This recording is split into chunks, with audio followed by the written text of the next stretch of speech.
de além de confessor, aquela jovem ali, né? Neto de Niná confessor. E a minha esposa não está, ela saiu agora para ver alguma coisa ali. Ela foi para lá, ok, casada com Elvia, a minha amada esposa. Temos 3 filhos, Felipe, Pedro e Esther, estão correndo aí por trás. E somos pastores da igreja de Nazareno, em Natal, nos deu o privilégio de poder servir. E temos experimentado preciosas coisas no decorrer desses nossos dias, como pastores também, como servos do Senhor, né? E uma das coisas lindas que Deus me deu o privilégio foi de, quando eu ouvi falar desse encontro, há 2 anos atrás, quando comentaram sobre esse, o que fez mais propaganda para mim foi a Lienai, falando a propaganda e convocando, e tem que vir, e vai ser aqui, cacimba de dentro, e a gente pode estar lá. E quando eu vi aquilo acontecendo, eu digo, gente, isso aqui é coisa boa, né? É coisa boa, e eu quero que os filhos vejam isso, aprendam isso e valorizem isso. Eu desejei estar aqui o ano passado, não pude, porque minhas férias não deu certo, e eu disse, eu vou me organizar para esse ano que vem estar aqui, e eu estou aqui, lógico, pagando, minha família são 4, pagantes, para Esther escapou aí, eu disse, eu vou me esforçar para estar ali, porque eu quero que eles vejam e experimentem esse tempo. Por quê? Eu quero começar a nossa palavra hoje. Eu disse que eu puder, posso aqui estender até quando puder. Brincando, eu estou aqui com o celular para me vigiar aqui, para dar uma olhadinha na hora. Mas Isaías capítulo 5, versículo 20 começa assim. Esse versículo diz assim: ai dos que, começa a expressão ai. E no contexto hebraico, a expressão ai significa literalmente algo fúnebre. Quando alguém dizia ai no Antigo Testamento, no contexto hebraico, dá uma conotação de morte. Ai daquele que fizer isso, ai daquele que for por esse caminho, é morte na certa.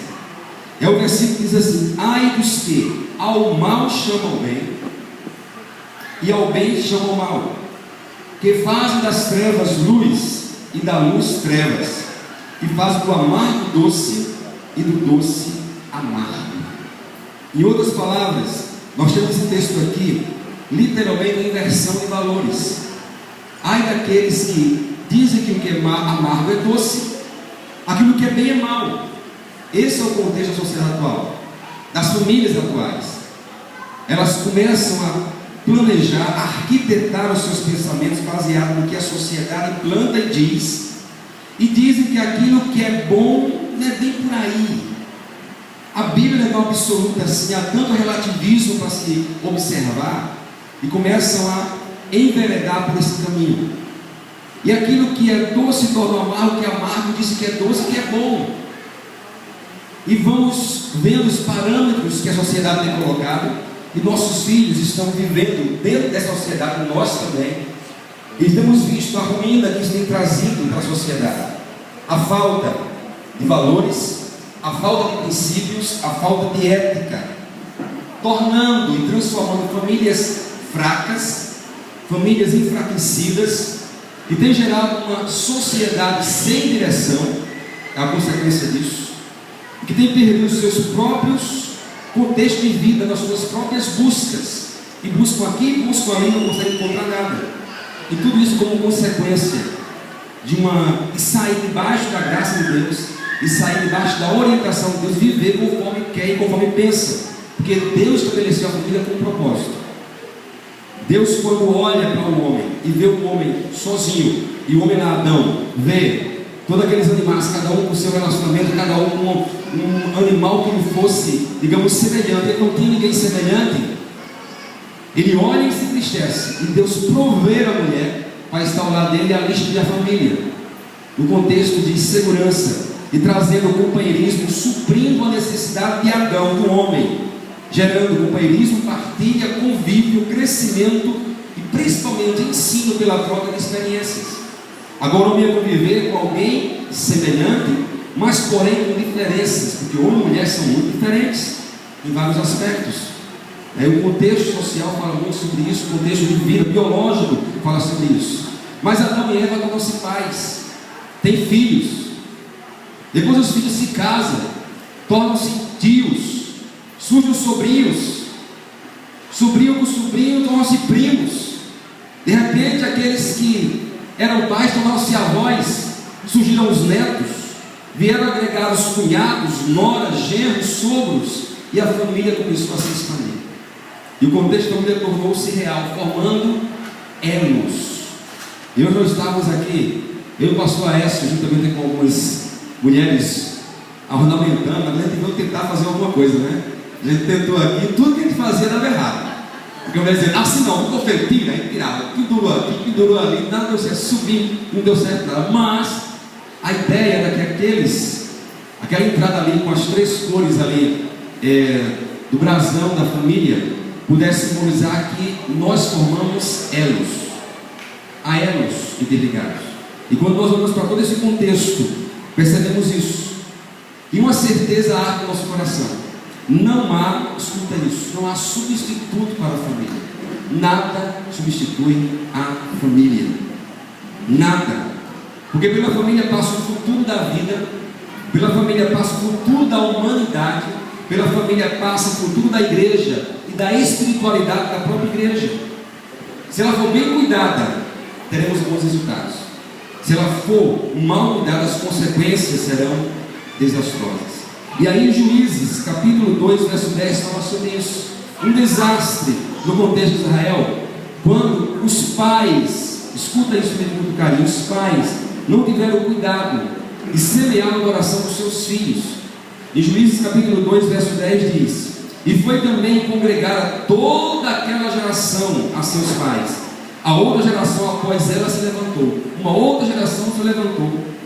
Porém, o detalhe, que não conhecia o Senhor, nem tampouco a obra que ele fizera em Israel.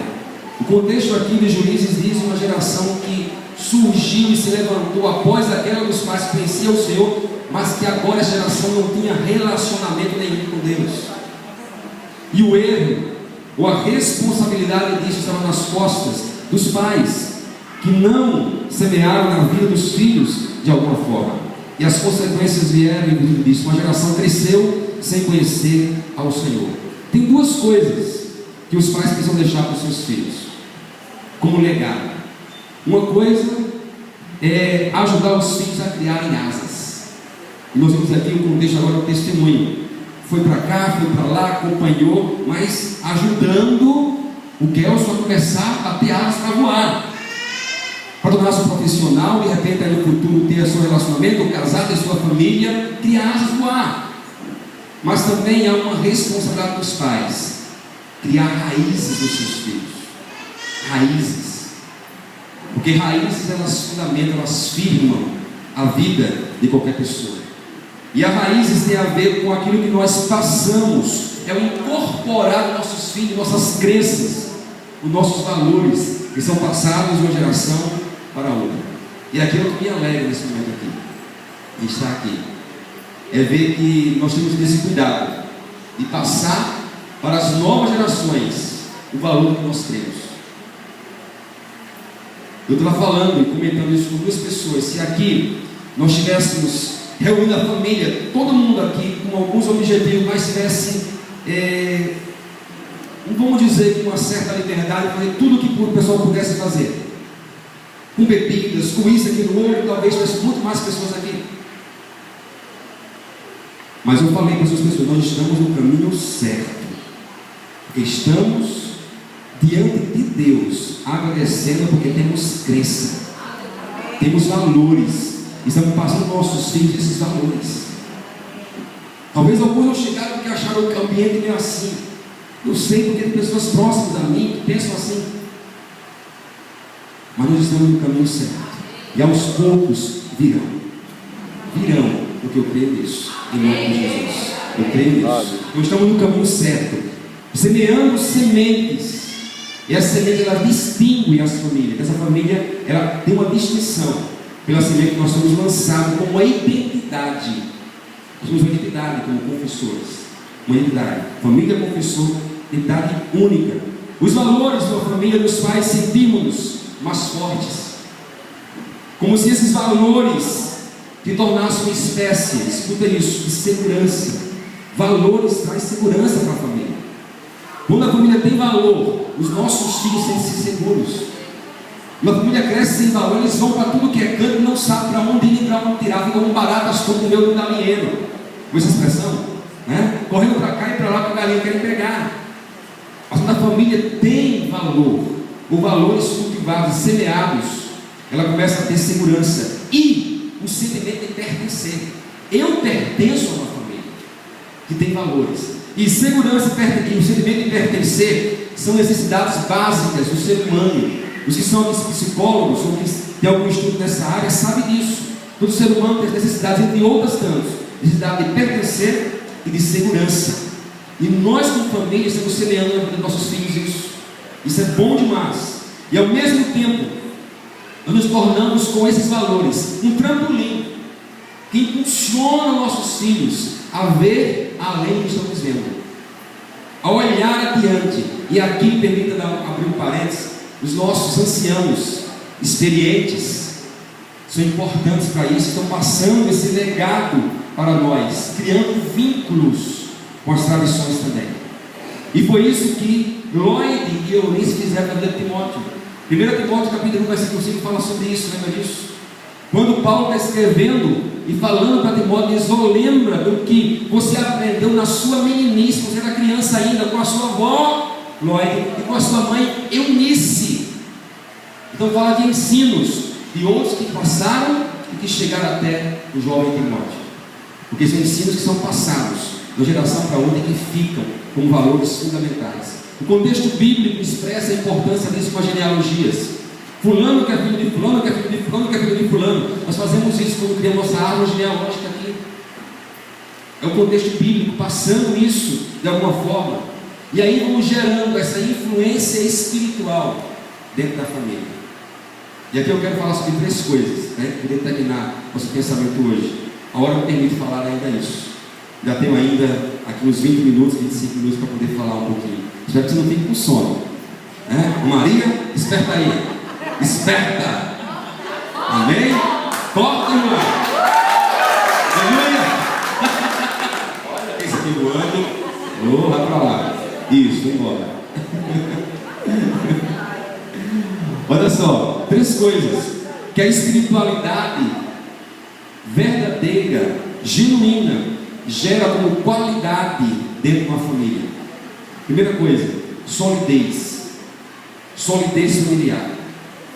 Uma espiritualidade vivida na família, ela vai gerar relações frutíferas, relações sadias, benéficas, construtivas entre os membros da família. Coisa boa. Eu lembro o dia que eu me converti, e lembro quando eu fui a primeira vez em Cacimba de Dentro, agora convertido. Como foi diferente. Como eu pude sentar com algumas pessoas que olhavam e sabia que era família crente. Eu tinha um relacionamento, mas era aquele relacionamento, né, de oi, olhava assim, mas tinha sementes plantadas no meu coração. Mas olhava, mas aí quando eu fui já foi diferente. Eu já cheguei de outra forma, de outra maneira, já me relacionei, criei um vínculo com Elianai que até hoje permanece, né? Vínculo assim, ele ia para Natal, a gente se encontrava, ele ia para os retiros lá em Natal, né? Ele chegou lá assim, deixa eu falar, não está em detalhes não, está muito diferente. Mas os vínculos foram criados. Ele começou a ver como é importante isso. Esse vínculo, como foi comentado hoje aqui pelo pastor Aécio, nossas crianças estão crescendo aqui e estão brincando juntos. Eu brincando com o Vitor, ele está aqui, não saiu, não está ali? Não, saiu agora. Vitor, eu disse, Vitor, você tirou uma foto do Felipe quando vocês tinham meses nascido. Quando ele fica em Cacimba Dentro uma vez lá, agora tem que ter uma foto agora nessa idade, eles brincando, para onde o outro ia, estava lá, já ligado com o outro, já influenciando. Eu e o Felipe, vamos lá influenciando, vamos chegando junto aí, né? Que faz parte do contexto de vida. É no aconchego de um lar, no aconchego de uma família, no colo, no braço, uns dos outros, vendo, ouvindo, que aprendemos a crer, aprendemos a amar, aprendemos a perdoar, a respeitar, a conviver com atitudes de confiança, de reciprocidade e de cooperação. E a família ensina tudo isso, não é verdade? Tudo isso. A família é um bem necessário para todos os povos. E aí, eu quero aqui abrir um parênteses para lembrar aos irmãos que sociedades tão evoluídas hoje em dia, elas têm entrado numa decaída tremenda, porque não tem mais valorizado a família como antes. Sociedades que antes foram poderosas, ricas, porque valorizavam famílias, e o contexto cristão hoje estão caindo em virtude disso. Então, quando nós valorizamos família, nós compreendemos as coisas. E algumas aberturas que disseram no passado: não, vamos fazer assim porque o pessoal foi muito rígido, família não é bem assim. Hoje até os que falam sobre o contexto de família, sem ser cristãos, já estão revendo a palavra do passado, estão mostrando a importância de família que se une, que está junta. E até o modelo de família que tem marido e mulher, quando ele tem pai e mãe, a importância disso até, mostrando isso. Então estão vendo o contexto aí, porque a família é importante para todos os povos, é um fundamento indispensável para a sociedade, e um grande tesouro para as pessoas durante toda a sua vida, porque é nela que aprendemos a viver e a existir em comunidade. Começa na família, é lá que aprendemos a dividir, é lá que o nosso filho esconde a mão e não quer dividir, né? E vai estando, divide com o teu irmão, né? Com o teu primo, divide o brinquedo. Começamos a ensinar como viver, a aprender em família. Em outras palavras, é o melhor laboratório do amor, a família. O maior laboratório do amor é a família, porque é nela que estabelecemos solidez. E a solidez familiar não se ensina apenas com palavras, mas com a própria vida. Com a própria vida. Daqui eu quero abrir um parênteses com uma conversa que eu tive com a tia Suzana essa semana. Fui visitar a Leila, e eu estou compartilhando, eu falando, né?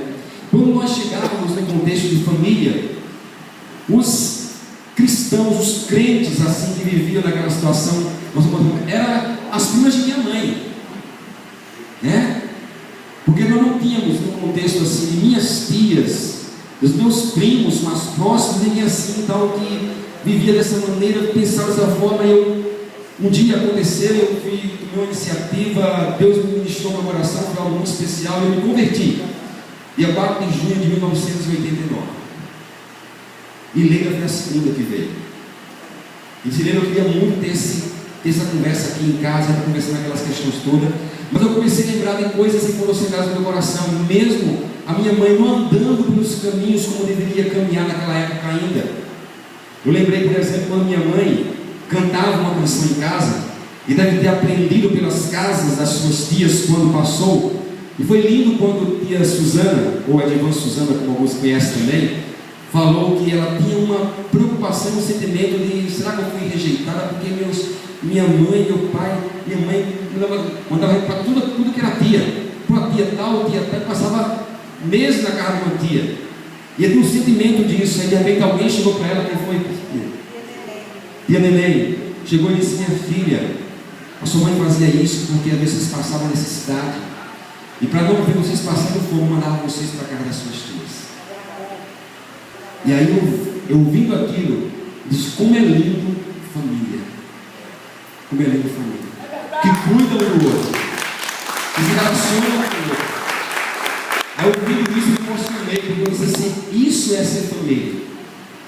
E eu lembrei que mamãe, embora nas suas indagações, às vezes me para o caminho errado, às vezes me fez fazer algumas coisas que não foi legal, aquela questão, me fez uma vez entrar de joelho na igreja para pagar uma promessa, São Espiritual, dentro da espiritualidade dela que eu entendia, mas mesmo assim havia sementes no coração dela que foram lançadas quando passava pela casa das tias, das primas. E ela uma vez ela cantava em casa: pegaram o madeiro, fizeram uma cruz para o meu Salvador, com madeiro lavrado, com cravos pregados, pesada ficou.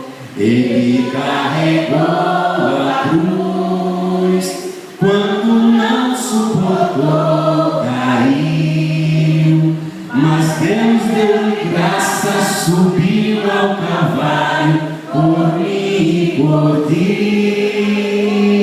E aquilo ficava no meu coração, na minha mente. Eu era menino e cresci ouvindo minha mãe cantando isso. Volta e meia ela cantava. E aquela semente ficou no meu coração. E um dia a coisa brotou e eu corri nos pés de Jesus. Então isso é família que lança semente no coração uns dos outros. É geração impactada umas pelas outras. Eu creio nisso. Por isso eu amo família. Aleluia por isso. Então, solidez. Segunda coisa, ordem de valores. A família promove isso com a espiritualidade.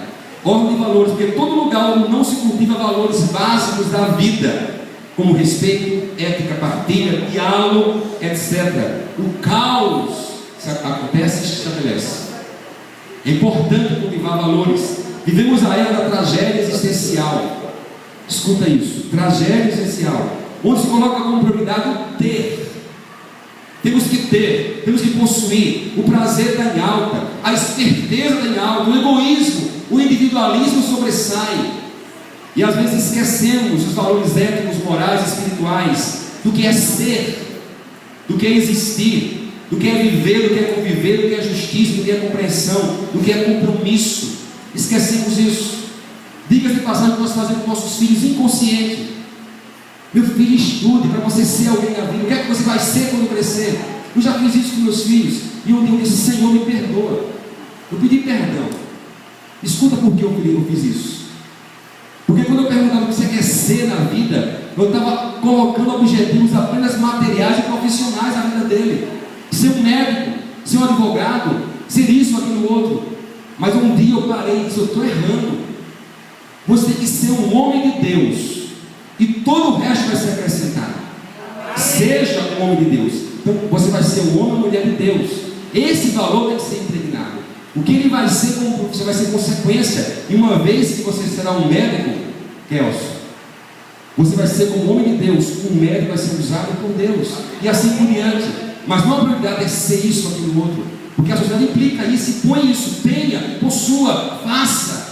Nós não podemos deixar os filhos também sem conhecimento. Vamos dar o melhor que podemos dar para ele, vamos incentivar, porque a sociedade é competitiva também. Eu também entendo isso e compreendo isso. Mas temos uma semente muito mais preciosa, muito mais valorosa.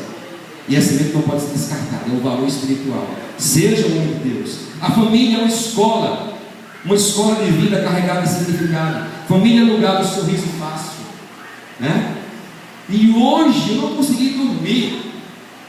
Umas 7 irmãs reunidas no último quarto. Mas parecia que estava dentro do meu quarto. E a prima junto também, a gente estava lá também, né?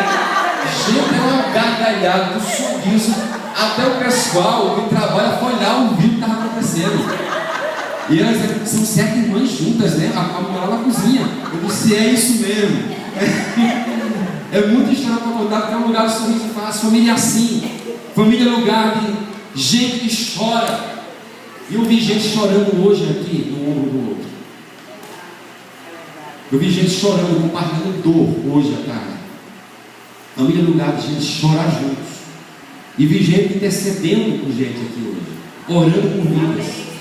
Gente que chora, gente que ri junto, gente que consola, gente que está ao lado quando nos foge as palavras. Hoje eu dei um abraço para uma pessoa e eu não tenho nada para dizer. Dei só um abraço e aquele abraço de aconchego, de acolher esse abraço. Não sabia nem o que dizer na hora. Mas família é isso. Família é o lugar onde nos revelamos sem medo os nossos erros. Eu sou assim. O jeito é esse. Porque mostra que nós somos nossos erros às vezes. E família cresce junto. A família cujas vidas, casas, lares, Cristo está presente como rocha. Tempestades vêm, mas não derruba. Abala às vezes, mas não destrói. Porque família que anda com o Senhor é um lugar de renovação. E renovação para renovar a sociedade, em nome de Jesus. E eu creio que essa família é um ponto de partida para renovar também as famílias que estão aí por vir, em nome de Jesus. Então a família é um dom de Deus. Então é um presente de Deus. Por isso o tema hoje: família é um presente de Deus. Onde a vida deve ser protegida, cuidada, os valores resgatados nos darão rumo, direção e propósito. Em último lugar, a espiritualidade no lar, nas famílias, vai gerar sentido de vida. Eu quero terminar com isso. Eu vi a hora aqui, ok? Tá bom a hora, tá bom, tá? Está caminhando bem? Sentido de vida. Uma experiência de vida que gera vida. Família é uma experiência de vida que gera vidas. O desconhecimento do sentido maior da vida gera destruição nas relações afetivas e humanas. Não saber o sentido de vida gera destruição nas famílias e nas relações humanas e afetivas. Mas quando no sentido de existimos com essa razão, com esse motivo, une as pessoas.